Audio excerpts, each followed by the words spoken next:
నేను అంటలేని మాట ఆ పార్టీ నాయకురాలే అన్నారు. ఏమన్నారు మిత్రులారా? మా పార్టీలో దయ్యాలు చేరనే. సొంతింటి బిడ్డ టీఆర్ఎస్లు ఉన్నోళ్ళు దయ్యాలని చెప్తుంటే సమాధానం చెప్పలేక దయ్యాల నాయకుడు ఫామ్ హౌస్ లో నిద్రపోతుండు. నేను అడుగుతున్నది బీఆర్ఎస్ కాదు, డిఆర్ఎస్. డిఆర్ఎస్ అంటే దయ్యాల రాజ్య సమితి. అది ఇయాల అది భారత రాష్ట్ర సమితి కాదు, అది దయ్యాల రాజ్య సమితి.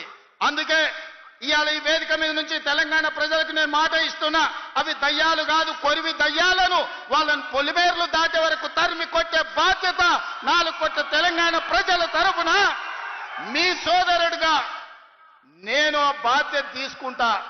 ఖచ్చితంగా ఈ కొరివి దయ్యాలను పొలిమేర్లు దాటే వరకు తరిమి కొట్టాలి.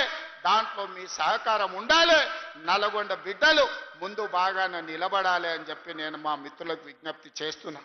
ఇవాళ మిత్రులారా, నేను ప్రభుత్వ ఉద్యోగుల గురించి చర్చించి